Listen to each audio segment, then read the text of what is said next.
He's like, hello and welcome, ladies and gentlemen, to the Poker Central podcast. Yeah. Joined today by Jason Koon, and that is all that matters. Brent Hanks is here as well. yes. Glad I'm here to bring you the weather. The weatherman, the weatherman, Brent Hanks. You're the anchor. I'm trying to be the anchor man.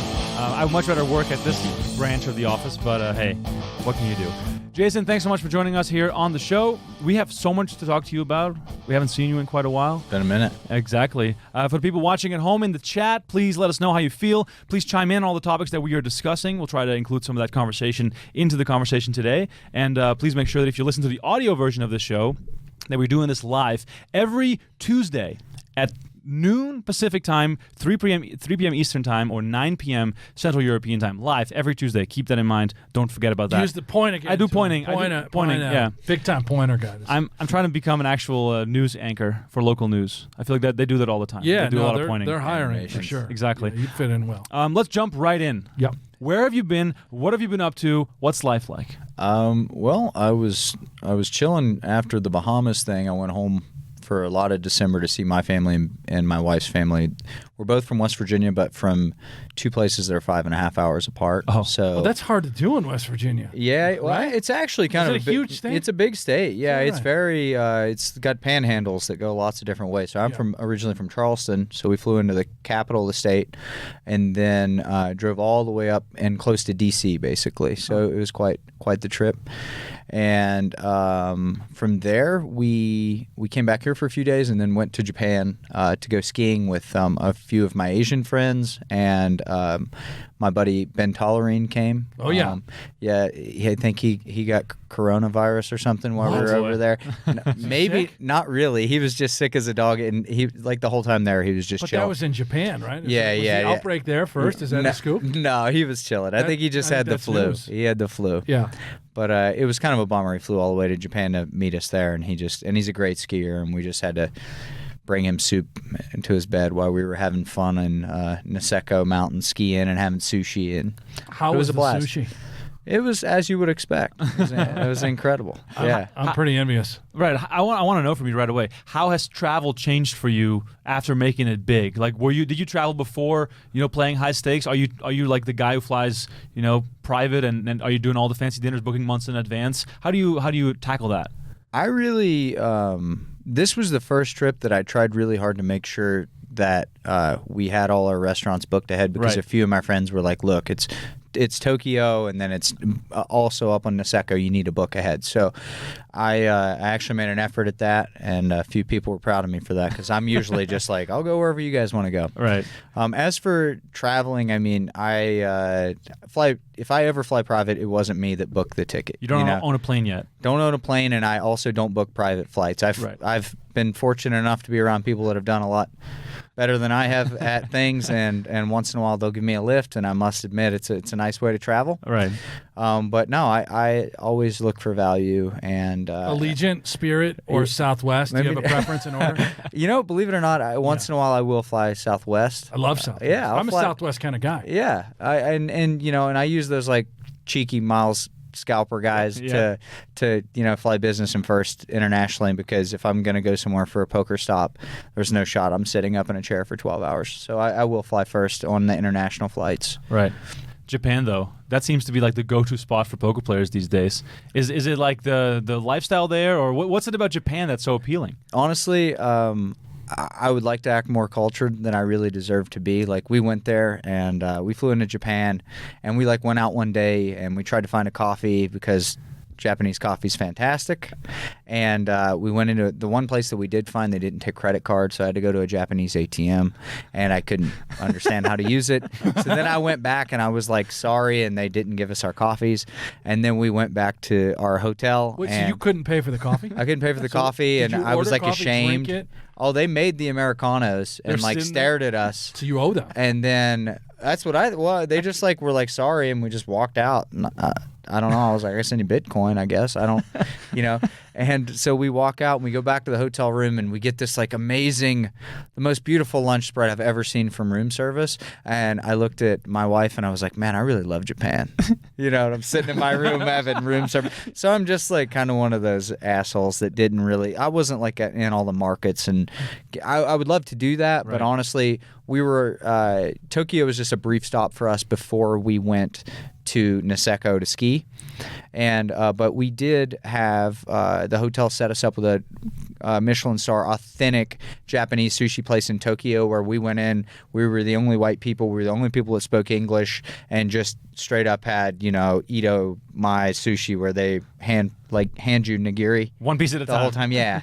And it was a legitimate experience. And there were a couple Japanese guys there that were ultra helpful with us. They spoke a little bit of English. Like people sitting there having dinner that were just like explaining the cuisine to us and telling us places we should go. And maybe it was a small sample size, but really like I had 20 to 30 really positive interactions in a very brief period of time over there. So I highly recommend it. Wow. Love the Japanese people from my experience. As far as leisure travel, what's your top 5 looking like if you were just to go on a little places vacation? In the world that I've been to? Yeah. Honestly, I think the best place in the entire world that I've been to is Vancouver, Canada. I think it's the best. I lived there for years, but in the summertime the weather's amazing, and you get the oceans, you get the mountains, you get beautiful metropolitan areas that aren't overly crowded. Food's really good. The people are great. So you lived there for a stretch of time, right? Oh yeah, lots, and I still spend a lot of time there. But yeah, after Black Friday, I was up there tons, and I'm a huge fan of Melbourne. I like love Australia. London's pretty awesome. Love Southern California. Can't hate there that. we go. That's a place I would travel to. Yeah, that's about as far as you'll go. Country. I can Southern California is pretty hard to beat. I mean, let's get real. If you're into the kind of, you know, the fancy, healthy farm-to-table foods and kind of the... If you love kale. Yeah, if you love kale and sunshine, it's a great place to be. You mentioned Vancouver. You said you still go there. Oh, yeah. Does that mean you're trying to, you know, keep up with friendships there, or is it also to play online poker and to really put some volume in and stuff like that? Well, I take a group of me and my friends, Isaac and David and Ben Tollerene and a few others. We go skiing in Whistler every year for about a month. So it's a real thing. We hang out up there and get caught up on poker stuff and friend stuff. So yeah, and Ben, you know, is like my best friend, and he lives there full time. So I get up there and try to hang out with him when I can. And I have a university professor that I got really tight with, who was a trainer of mine in college. He helped me reach peak performance as a sprinter, and he lives in Vancouver. So I like to see him and his family. And a lot of reasons to go to Vancouver. It's just the best for us. When you hang out with half of the top 50 of the all-time money list up in Vancouver, how much of that is poker talk when you guys are just hanging out, and how much of that is, you know, just, you know, being normal friends? Or is it always about poker, hand histories, strategies, and all this sort of talk? It certainly isn't always about poker. Those guys are legitimately my best friends. You know, been through the trenches with those guys. And honestly, Isaac and Ben and David, those guys had huge success in poker before I did. And they've all been mentors to me in a way. And, you know, and over the course of a decade, we've all gotten really tight, and we've been through stuff, and yeah, it's just, you know, you go through the ups and downs with people, and really, poker's it's a tough job to have success at. So as far as No Limit Hold'em is concerned, though, you'd fuck them up now, right? I mean, here's the thing. Like, if we all sat down today and played, like right now, Isaac's been playing 8-game, David's been doing crypto, Ben's been playing PLO and video games. So you got him. Like right at this very moment, I would be sharper. But in 2 weeks, I mean, I'm probably 4th place on the poker acumen list with those guys. Wow, you know? they're that good. They're smarter, you know. They're a lot smarter, and they have I have more reps in specific areas than they have. Like if we play short deck, those guys are in trouble, you know. Right. But really? Yeah, Even right. though Ike's playing that right now. Yeah, but right now, I mean, I've just played more hands. If I go play Ike at stud high low, it's going to be a bad day for me, right? Like, so it's just. I think that this comparison, oftentimes, and I wish the public would understand this, but I know people are always trying to find out who the best are. Yep. But it's really not there's somebody who's the best today isn't the best next week, and it's not because they don't have the ability to do so. It's just like whatever your priorities are at that moment. A lot of these guys, I think what you need to do is take the person with the most consistency, the most horsepower, the highest ceiling for understanding of the game, and then you put them in the environment and properly motivate them. Well, there's going to be your best player, and that certainly wouldn't be me or a lot of the other top players in the world if the guys with all the horsepower were interested in that. But the truth of it is you make $10, $20 million playing poker, whatever the number is. Oftentimes people lose motivation to be the best because, also you as you get older, you grow into you're not having the ego challenges with yourself anymore. So it's not like you're not trying to prove things anymore. You settle into who you are and you have the financial security. Well, you're not necessarily motivated to be online grinding like something that would feel like it wouldn't make sense for Ben to play 50, 100 online because it's just such small stakes to him, So what I want to know on that same sort of note, as far as raw talent goes, who are some of the most talented players you've ever come across? And I'm just going to throw a few names at that I assume are and among that those includes guys. That's cash games, that's tournaments, Yeah, that's poker, everything. raw poker Yeah, raw poker talent translates to anything. Like if you could put the person in an arena and motivate them, they would be the best at that game too. Right. So I'm thinking Ivy, Jungleman, that type of personality, or what's your take on talent? Ivy's a freak. I'll be honest, I underrated Ivy. I had the privilege to battle him heads up 2 years ago for weeks on end. Him and I played very deep no limit hold'em against each other heads up, and I was blown away at how good he was. Wow. I was really I was blown away at how well he adapted. Like when we started, he had big obvious leaks. And within the course of a couple of days, the spots that I thought he was doing too little or too much of, he quickly had adjusted before I was ready for it. So did you get him? The results don't really. Yeah. Okay. We're gonna go there. Oh, okay. I'm just saying, for a guy that's not a specialist, a guy that can play any poker game you deal to him, and probably has a million things going on in his life. You could feel the strength. Right. You could really feel his so strength. Sick That's that so he could be sick. That quick to You adjust. can feel the strength. Yeah, it's kind of like a Victor Blom. Like the guys You aren't. see the wheels turning? Yeah, as they're it's- not studying. They're not like the finely tuned machine. They're just the horsepower. Right. I love the way that you look at that. Yeah, I As mean, far Ivy's a hero of mine, and he's he's a friend of mine too. But at the end of the day, the guy's still larger than life to me in some ways. Like Right. and I will say, like, there's haters out there that say, oh, these guys, they don't play this anymore, they don't play that anymore. Well, I can tell you as a guy I've played everyone, and I'm currently, I'd say, at the pinnacle of my poker career in terms of how well I execute my strategies, and the guy is far superior talent to most people I've played, including myself. So if you put into context what you've experienced with Ivy and then think back of how he was beating up people back in the day, can you quantify for us and for the audience how far ahead of the game he must have been back in the day before basically your generation sort of caught on? Yeah, it's just like the guy had played more hands than everyone else, and on top of that, his aptitude, whatever it was, just translated really well whenever he was focused and playing his hardest. Right. There's also the presence factor, right? I mean, how much shit did he get away with just because you're Phil Ivey? Sure. I mean, how many people just misplay a hand? Back in the day when it was all tricks and kind of being one step in front of each other, I could definitely see that having an effect. Nowadays, you're kind of running into the players that are just like, I have the hand, this is the spot I call, and then that starts to take away that now you can't fully run away from that. You raise the stakes, you bring the pressure in, and I don't care who you are, you will see it. I can tell you when the first time I played a 500K, the first time I played a 100K, the first time I played a 25K, I didn't play my best. You just can't. You have to feel it. You got to feel the burn. You got to bust the tournament. You got to walk home and be like, damn, all right, I lived through that. Let's keep trying, And honestly, the first time I played a 25K, I was probably negative EV in the field. But I got to sit there and I saw Nick Schulman run this bluff. And I remember being so confident in my live reads on people. And I looked at Nick Schulman and I admired him for years. I saw him on Life of Jinx and all that. And he was so cool. And he ran this bluff against the guy who won the 25K, Will. He won back-to-back, not Will. It was Will Molson. Do you remember this guy? Mulsweet. Yeah. Amazing guy, OG. Yeah. But they were in a hand against each other. PCA. Yes, and this is my maybe my first or second 25K, and I'm sitting there, and it's Molson against Schulman in this pot, and Schulman's loads up the chips, and he has his stylish bets. He does this just the way So much swag. he's right? just got swag, man.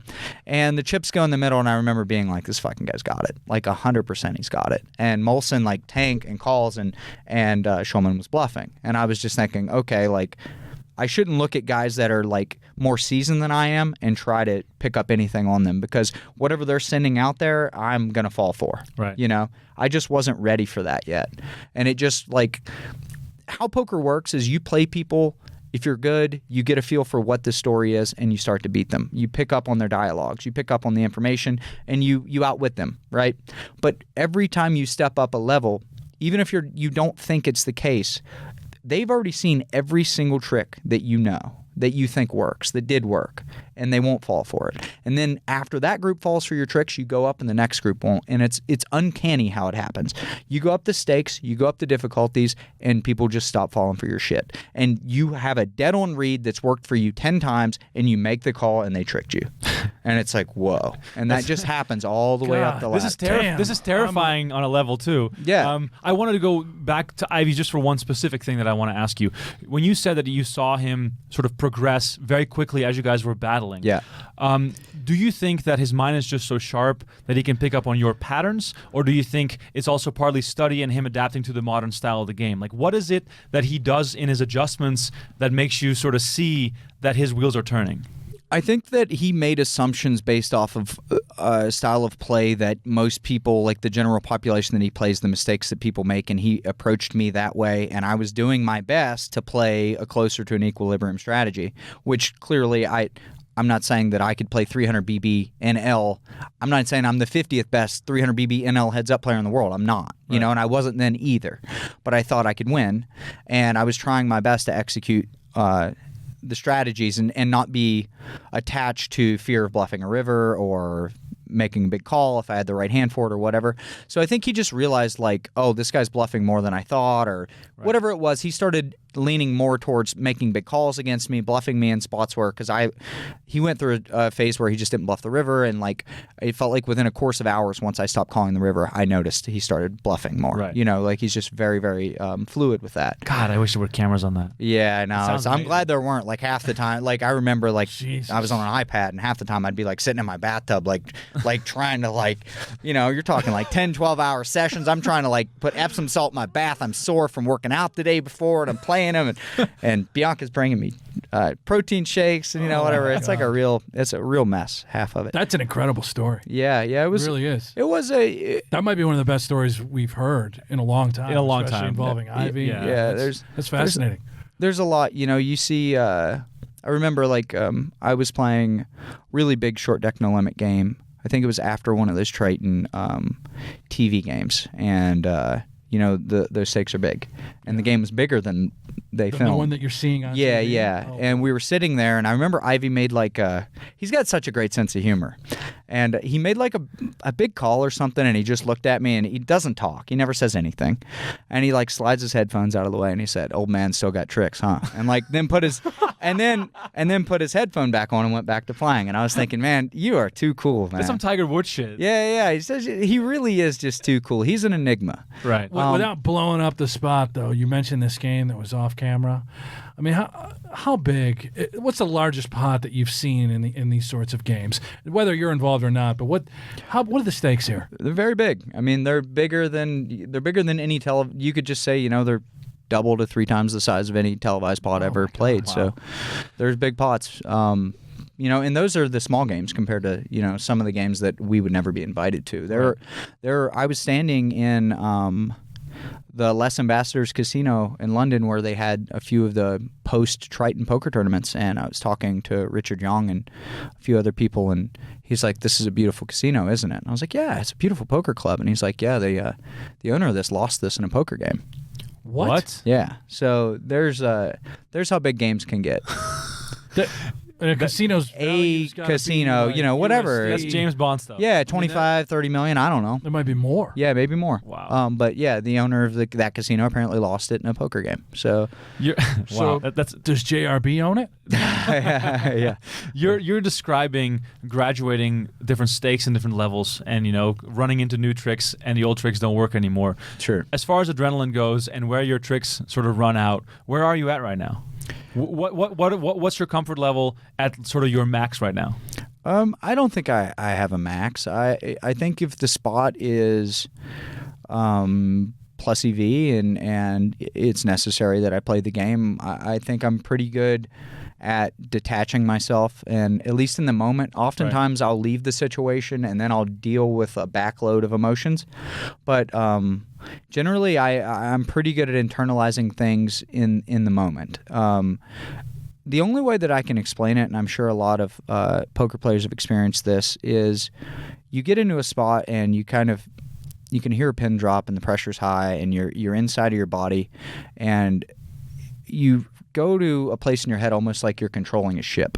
It's not really like I'm sitting there anymore. It's like I'm over here somewhere and I'm controlling my arms and and I'm just like over here trying to do my best to just calculate everything I can in the moment to do the best job that I can do, and I don't really think about the consequences of anything on a real world terms. It just wouldn't work if you did. Right. And some people will call that being a degenerate, but I think that if I'm in a spot and I'm winning and I have to go there or I would crumble. Is there a difference between playing the highest stakes tournament that you can play against other top pros versus how you can situate yourself and be comfortable playing in a lineup where people are playing for them relatively lower stakes, where you are maybe expected to be more jovial and be more laid back? Is there two different Jason Koons that sort of appear in those spots? So certainly with my delivery, whatever the etiquette is, if I'm fortunate enough to be invited to a good situation that's going to make me money, and on top of that, it's pleasant to be in. If they require something as the cost of me being there, since I'm being paid money effectively to sit at this table, and a lot of people are paying money to be at the table, right? Because that's really what it is. Like if you're a winning poker player, effectively you're being paid a salary to sit at that table. So there are responsibilities of that salary, So if I have to, mentally I prepare the same way. I try to think strategically. I try to have concrete plans of, adjustments I would make. But then once I get there, if I need to be something that is a little outside of my, I never go anywhere to where I feel like it's superficial. Nobody expects that of you. Yeah. Like I've never been in a game where people like want the pros to just be like a buffoon. Drunk. Yeah. People like to compete. They just like you to be pleasant and fast. Right. And man, I had this thing a few months ago where I just talked about people's expectations are wrong for stream poker and the blog I wrote. And a lot of people were like, oh, Jason Koon defends tanking. And it's like, there's nowhere in there do I defend tanking. Yeah. I hate tanking. Yeah. And I've played some of the biggest pots of my entire life. I've probably folded or called the river in under 30 seconds, and nowhere do I defend tanking. I'm just saying that people need to understand that this isn't entertainment, and we're not entertainers. We're poker players. That was it. Yeah, for sure. It's a fascinating sort of development of the industry. If you watch poker from even 2 years ago or 5 years ago or 10 years ago, the further you go back, the more it changes, and it's almost like a different universe if you go back a little bit further. I will say on the flip side to that, so high stakes poker. We'll jump into that, right? Sure. It actually is a form of entertainment, right? Absolutely. It's a television show. Right. So if that's the case, myself as a producer, game builder and whatnot, part of my job is to locate the talent, the poker player, and say, okay, I know they can entertain and they can play ball. Sure. Which is unfair now for certain players, where it's like, man, now it's my discretion to say, to an extent, right? And Maury and everyone does a great job. Like, just don't know if this guy's going to make great TV. We got a show to make, right? Yeah, absolutely. Yeah. I mean, if you're filming a show, the cost of being invited to that show is you need to be good for TV. And I do think a lot of players, they sort of get it now. They might look themselves in the mirror and think, maybe I'm not a great fit, you know. Sure. And a lot of players do lie to themselves and think, oh, I'm so entertaining. I'll be so great for this lineup. I'll talk. I'll do this. I'll do that. And the reality is they don't. Yeah. You know, and that's what brings those old school players back into the mix so often. They don't play perfect, and so it's more authentic to a viewer, right? We're going to see mistakes, and they just say ridiculous shit, you know, stuff that flies out of their mouths. Yeah. Mattisau, I mean, whatever he's on, every time he plays, it's just it's entertaining, you know, to an extent. Yeah, So like Phil Hellmuth checks down to the river the other day and bets, and the guy folds, and guy's like, "What do you have, Phil?" And he's like, "What do you think I have? I'm fucking Phil Hellmuth," and flips over a set of 8s, and it's like you can't create shit like that. Like whatever's going on in this guy's head, like I get it. Like dude drives me nuts, but he is really entertaining to watch. A lot more entertaining than most of us. He really is. He's an entertainer, and he also, you know, he's got the resume. He can play ball, whatever. But sure, you know, not to jerk each other off. You're a big Hellmuth fan. Oh, I love Hellmuth. Yeah, I love Hellmuth. But even yourself, though, right? You have a wonderful personality where you can carry yourself in that sort of entertaining lineup, and that's not for everybody of our generation that has come up. A lot of the guys that I'm friends with, just man, this is going to be pretty tough TV, right? Yeah, and we'll never say names. I know that we're probably on the same page there, but. Sure. Yeah, but you fit in, Jason. You're there, baby. It's funny. Like I appreciate that, and sometimes I think that's the case, but other times I watch myself. You know, like Bianco showed me a clip or something, and I'm just like, man, I don't like the way I sound. Like I just come off like You're hard on yourself. Yeah, well, I don't know what it is. I just kind of. It's not like I don't ever mean to come off arrogant or anything. It's just sometimes I don't come off lighthearted because I think a lot of the situations really matter to me, and like, you know, you'll see me disappointed. Isn't that fine though? Isn't that also the personality? Yeah, I guess so. If you're sharp and edgy in that sense, that's also personality, and people love seeing that. Sure, like yeah, I feel the burn, you know, I do, and Right. and like I wish like sometimes, as I get older, I get better and better and better at like always being in character, you know, and being polite, but I really, you know, I want to do my best, and you know, we were playing an employee sit and go out there, and every single decision I made was to the best of my poker ability. Oh yeah, you played lights out. Yeah, I mean, Like But it's automatic, did right? all you could. I tried. To win that thing, Yeah, right? yeah. It's And like he was our bounty as well. Yeah. so it's just like I don't know. I don't see the point of doing something that I really take a lot of pride in if I'm not going to try to cut throats at it. But you know? you do a great job of conveying that on TV. If I'm a young kid and I'm aspiring and I think poker's badass and I turn on television and I see you, I'm like, oh my God, I want to be that guy when I was there. I remember feeling that whenever I saw, here's a great example, like Scott Clements. When I watched him play on TV or I saw him online and then carry over to Poker After Dark, big, risky. Yeah. Like, dude, I want to be that guy when I'm older. You know, sure. that's the kind of guy I want to be. Yeah, it was legit. Yeah. Big Scotty fan. I want to pivot into something that's probably also close to your heart. Phil Galfond. One of your best friends. Yeah. Oh, He's getting absolutely lit up. It's over. By Veni Vidi. He's down 750K euros right now. Had the biggest losing day just recently. How do you follow this? Do you speak to Phil, and how do you feel about, you know, him being in a spot where, you know, obviously he probably expected it to be much more competitive to this point, variance of course being a big factor, but it looks like Veni Vidi has got him in the corner a little bit. How have you been following that? I worry, you know, I worry about all my friends, even if like the money isn't even going to affect his life. I know what it's like to lose over an extended period of time, and it's really hard on you mentally. So I know he's equipped for it, and regardless of the outcome, he's going to be fine. You know, it's not like he's playing with case money or whatever. Right. But yeah, I worry about my friends. I don't like to see any of them lose, and you know, I know he has high expectations for himself. So I don't watch a ton of the streams just because it's kind of intense for me emotionally, and I just I don't have a lot of stuff going on right now for myself. I'm trying to prepare and learn a few games, and so I check in every day, right? And we talk pretty often, and he's doing fine, and you know, he thinks that he's got a good feel on the adjustments that he needs to make. So I'm not a good PLO player. You know, I'm really kind of bad at it. So I don't really know where to gauge, because even if I watched the sessions, I wouldn't be able to find the mistakes. You know, now a lot of my friends are the best PLO players in the world, and we've had discussions, and you know, I'm going to leave their opinions out of the conversation. But yeah, I'm not exactly sure.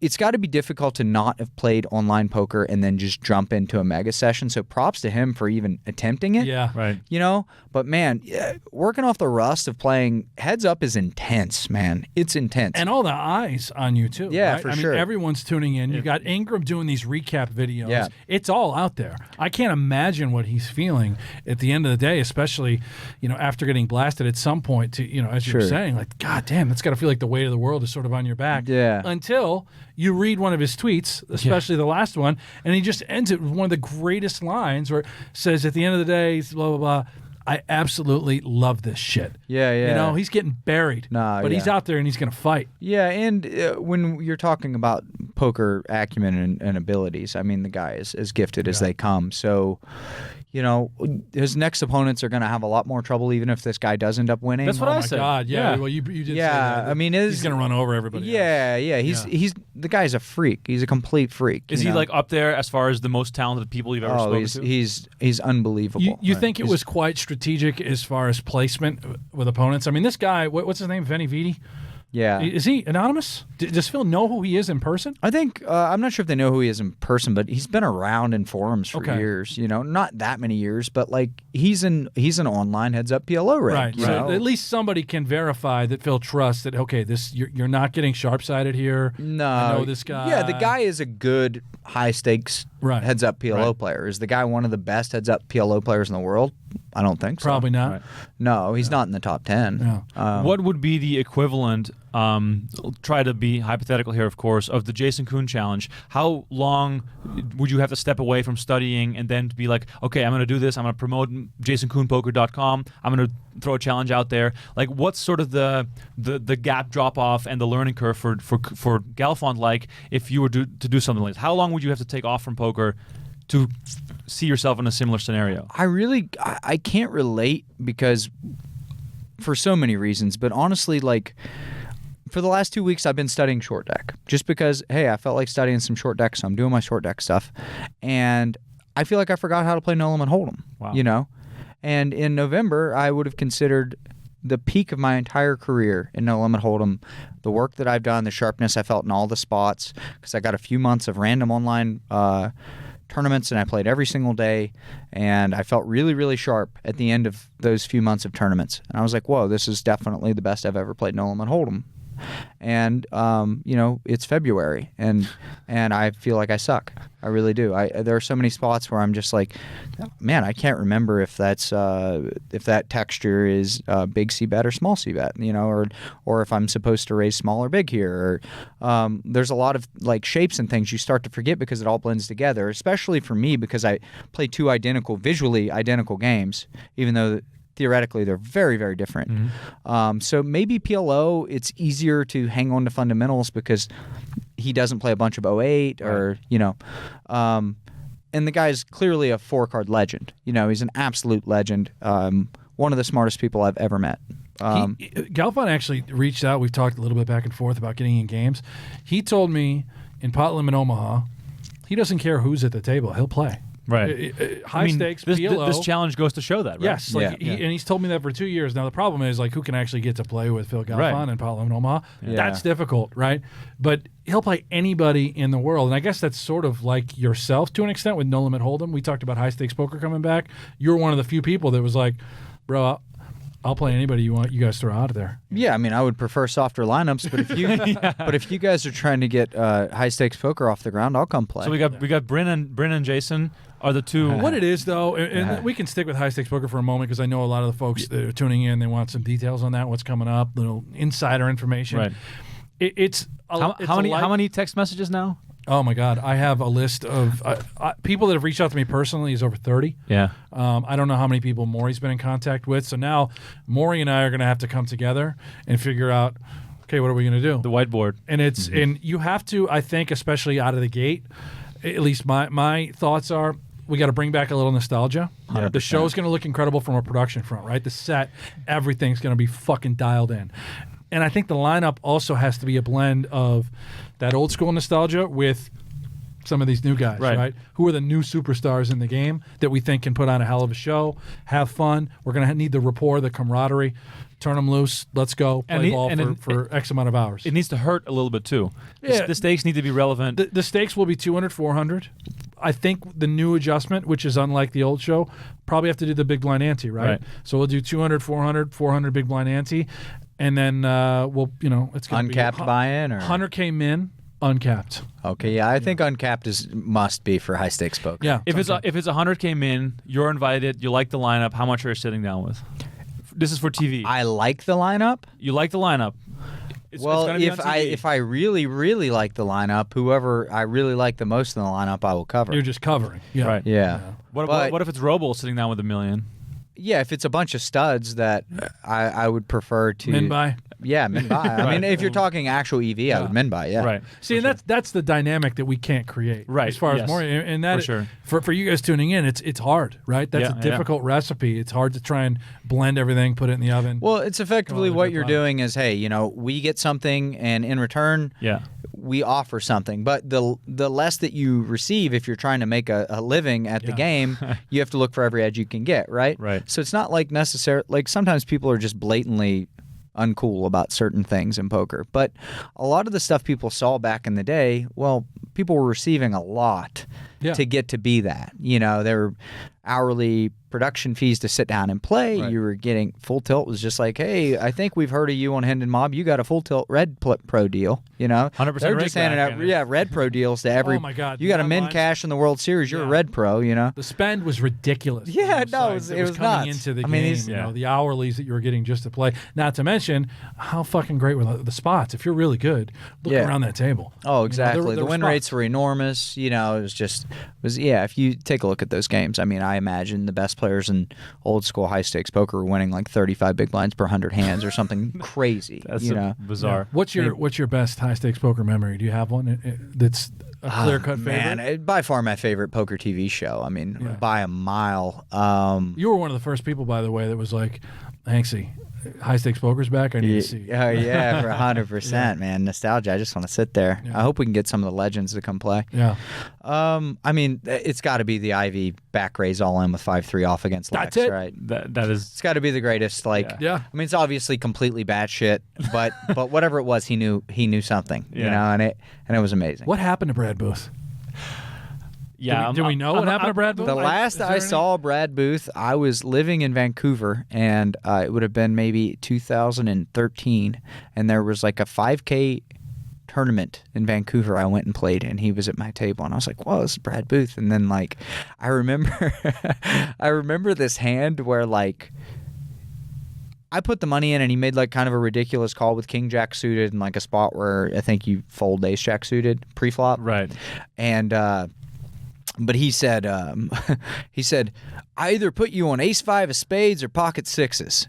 And it was a pre-flop hand. And I remember thinking, like, did that dude just say I had a suit? Exactly. A suit? He put me on Ace 5 of not even suited? Made a great read. You gotta call the suit. I What did was you like, have? wow, that's pretty strong. I had Ace King. Of spades? I can't remember. I just remember I walked home after that being like laughing. I busted, but I was thinking like, that was hilarious. That dude just put me on Ace 5 of spades pre-flop. That's incredible. One thing I want to get into you with is Triton. Okay. There is so much going on that is seemingly incomprehensible for us normal humans, the mortals, seeing the stakes, seeing the field sizes and all that sort of stuff. Sure. And now they've created the Player of the Year race, which is going to be massive. Give some insight from your perspective on sort of what goes on behind the scenes for all that to work. I think as beautiful as the production is and as well as the tournaments are run, you really wouldn't believe how casual and laid back they even are about, like, these guys, Paul and Richard, like, this really is their passion project. Like, a lot of these, what's going on to these tournaments is just like coming down to the week that's convenient for them to come play poker. I don't think people realize that. Like, most tournament stops are like really this kind of machine, whereas like Richard's kind of like, hey, I want to come play some poker tournaments. Well, let's put one up in Jeju and we'll see what happens, you Right. know? And then they added this Player of the Year, which is $270K US or That's whatever. so sick. I mean, that's Yeah. pretty good EV for, a lot of these guys coming out. That would be a huge part of their yearly earn if they could, show up and just print 270,000 US. Right. Or whatever. So really cool on them, and they give so much to charity. They really do. Like, they're not making money off this Triton tours. The players show up, they get their rooms comped. You go to like the Mastral at Montenegro is Paul's resort. So you walk in and it's like they're like, oh, you're with Paul, the guy that owns this and also owns the Amman right down the street. So it's like you're walking around like it's a special That's feeling. real VIP stuff. Yeah, right? no, it's weird. It's like, okay, this guy owns the two nicest in this like part of the country. He owns the two nicest resorts right down the street from each other, and we're like going up and, hey, what's up, Paul? Good to see you, man. On dinner break, like, good luck. Like, you're really. Where else would you get to? Could you go to any other poker tournament stop and like go into a casino that the guy that owns it is hosting the tournament? And here, come have dinner and do this. So it's really it creates some really cool dynamics. You know, it's very. You get to witness some really neat conversations. Like I was just lingering around last year when they came up with the idea of Triton Million. I was standing there, and I was like, well, that's a great idea. And then they were like, how about we a pro and an amateur get to link up and this and that, and they were all talking about it. That's one of the best. And it just became a thing. That's such a good concept. Yeah, it's so smart. It was wild. So smart. The whole thing was wild. Like, I don't necessarily have an opinion on what was good or what was bad, but I'll tell you, it was an unbelievable experience. It was one of the most bizarre things I've ever been a part of. Are there talks of that event running again? Well, they want it to be special, so they're not going to have it this year. Right. They might do a bi-yearly or every 4. I don't know. What's it like for a West Virginia kid to make it to the high stakes and then being, I guess, sucked into the, I guess, super rich Asian culture? How was that adjustment for you? Of course, first in Macau, that's where you first went, I'm just assuming. Sure. And then sort of seeing how that all plays out. Because I can only imagine it's very different from Western culture as far as, high stakes gambling goes.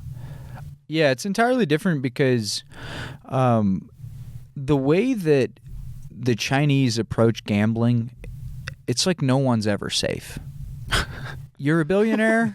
You're not safe. You could lose that shit. Oh, my God. It's not like the United States where they're like, oh, Billy's pumped up. He's got a couple million. We should go down and start a game and maybe he'll come down and lose a couple $100K. These guys will have assistants. They're billionaires, and then 2 years later you see them and they're the assistant to somebody else. What? I'm telling you, man. I'm not saying everyone's like that over there, but the threshold of sickness, of high stakes, let's play bigger. The biggest game I've ever played in my life, by a lot, I'm not going to say the stakes, but it was by far the biggest game I'd ever played in. A guy almost went all in dark every hand for 20 minutes. Like, you're talking. And this is the biggest game. The biggest table I've ever sat at in my life. And for him. There were 20 minutes. There was 20 minutes where a guy was maybe he folded a couple hands, like maybe he was having a cigarette or drinking. Can you do that at the table? Yeah. I mean, you could do whatever the hell he wanted. Yeah, he could do whatever he wanted. Oh my God! So that's I don't even want to guess. No, I mean, he was all in for 20 minutes straight. When you finally leave that game and you walk home, you're talking to yourself, right? You're like, I'm just spinning. I'm just in like a trance, if it went well or if it went poorly. I'm just always so fatigued. I don't want to know the stakes. I don't want to know how much, but how many days did it run? That game, I only got to play with the particular gentleman 2 nights. 2 nights, and were you happy at the end of the session? I honestly think I like broke even. I can't actually remember the exact result. Then. Yeah, but like I think the first night I like ran really well, and the second night like was death. And are those stakes where if you talk to your friends, they're like, sorry, what? Yeah, I don't even talk to people about it. No, but even like I'm saying like Phil or David, like even those guys are like, wait, that's crazy. Well, David's seen it all. So David's like OG gangster. Raptor, baby. Yeah, he's seen it. He's been there. He's felt the burn. So right. He's kind of one of the guys that I fall back onto to like one of the. David's been such a great friend to me. My first trip to Macau, I didn't have a lot of money, and and I wasn't that good. I just wasn't. I hadn't played that much deep NL, and and I got to sit down with a really young true teller and watch him just annihilate the table, including myself. And David, he was the main reason I went over there. Not only just, hey, if you got pieces to sell, whatever, we'll do that. But also just come over. I think you can win, whatever. So he was like a real huge support system for me from like day one. It was weird. Him and I just really hit it off, I don't know where I was going with that, but pretty much the story of just David Benefield. Yeah, he flies under the radar, especially these days, right? You just don't hear about him. I know he's involved in the crypto scene now. And he's actually a very good short deck player. I believe it. Yeah. But he's just got a lot going on. He's in SoCal, just living his best life, just chilling. Good for him. Kale, getting married. Yeah, all that kale. Yeah. We don't want to keep you all that much longer. This has already been tremendous. So many great insights. But there's also a lot of exciting tournaments coming up. Year's just started. Sure. Sadly, the JG Triton event was at least postponed. We'll probably see that back on the calendar at some point. But we have a lot of stuff coming up real soon. We have Party Poker South America coming to Poker Go. Brent and Jeff Platt on the commentary. But you're going to Russia for the Sochi event. I am, yeah. Give me some expectations for that corner of the world, and Paul and his guys, I'm assuming, to be involved there to play some high stakes. What do you think of that series, and what's going to happen there? I'm still not 100% sure they're coming. I think they are. Okay. According to a lot of people, they say they're coming. If they come, the field sizes will be a lot bigger. Right. A lot of amateurs will play. A lot more pros will jump in. The stakes are going to be huge, of course. Yeah. They just run everything. It just gets bigger and bigger and bigger, capped off by $250K at the end. I don't really know what to expect of the resort. I've never gone to Russia, but the schedule is like exactly what I want to play. Right. You just playing short deck and full deck back to back to back to back every single day. And all huge price points too. The smallest is 25K, so it's going to go up. Yeah, so for the people at home wondering, there's an article on Poker Central that has the whole schedule, but like Jason said, 25K is 50K is 100K, both no limit and short deck, and then Super High Roller Bowl Russia. Super High Roller, probably some cash games. Cash games, I'm assuming. Yeah. Super High Roller Bowl. I can only imagine you have a special connection with that event. Close quite a few times to winning the big ring. Third, when Bonomo and Negreanu ended up going heads up. Yeah. That event is relatively new as far as the history of poker goes, yet it already has such an established name. What's your relationship with the event? You're wearing the hat. Obviously, that would probably be one that you would love to have on your resume. I'm an absolute mega fan of Super High Roller Bowl. The first time I ever played it, it was 500K, and it was the biggest tournament I'd ever played. And there's just a special feel to all the tournaments. I love the production.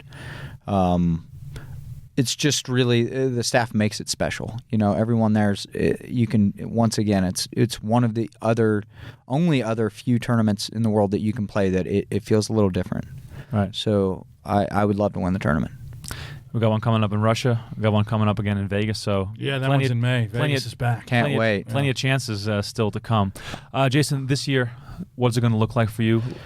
Triton, some high rollers, some cash games. Is that sort of the gist? Yeah. So I'm really I'm constantly staying sharp. I'm very, very passionate about poker still. I was kind of worried that the fire to work was going to go away, but it hasn't. I've actually, maybe in the last month, worked harder at poker than I have in a few years, which has been a lot of fun.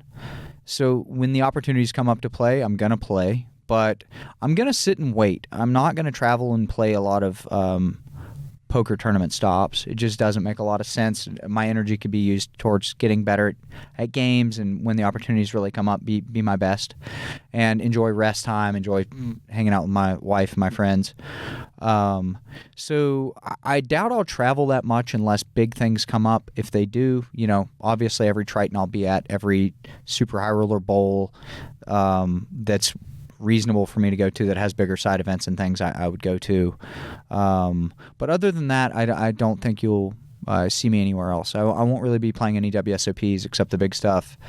Maybe I'll come play the $1,500 tag team with a couple of friends or something, But yeah, other than that, just trying to. I have a lot going on, man.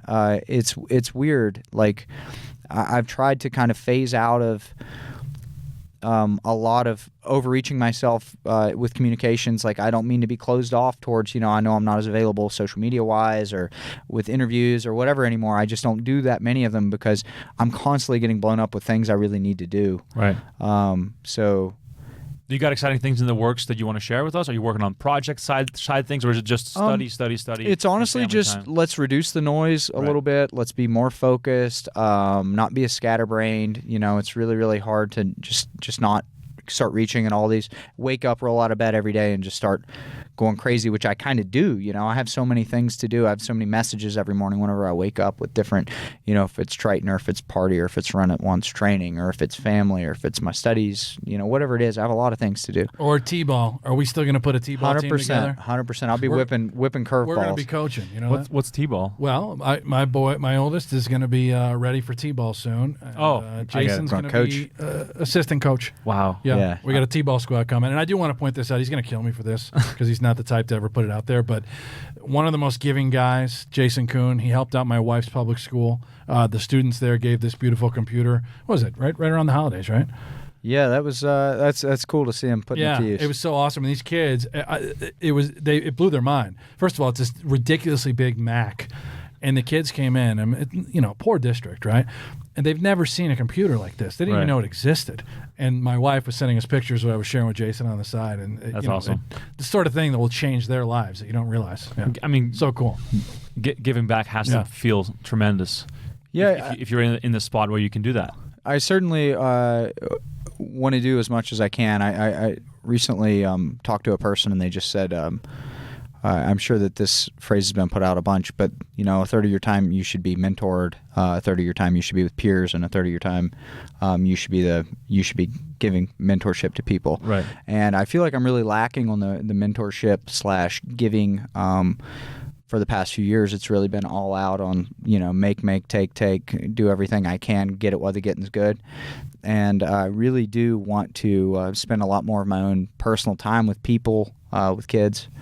And I'm definitely going to be doing that in the future a lot more. So it's it's good. It's nice to get to breathe a little bit, and who knows what's going to happen. But I'm not one of those people who's like, I'm going to be phasing out of poker or anything like that. I'm just going to go with what feels right, Wow. And go from there. And to finish, I remember that you asked me top poker acumen. I was going to give you a list. Yes. People that I'm most impressed by in poker. Ike is like Professor X, like he really is. I mean, I know he sounds like it when he talks, but he is. That's so funny. Like he is 100% Professor X. He fits his forward. role. Right? That is what I'm calling him going forward. No, I'm telling you that you really wouldn't believe how absurd he is.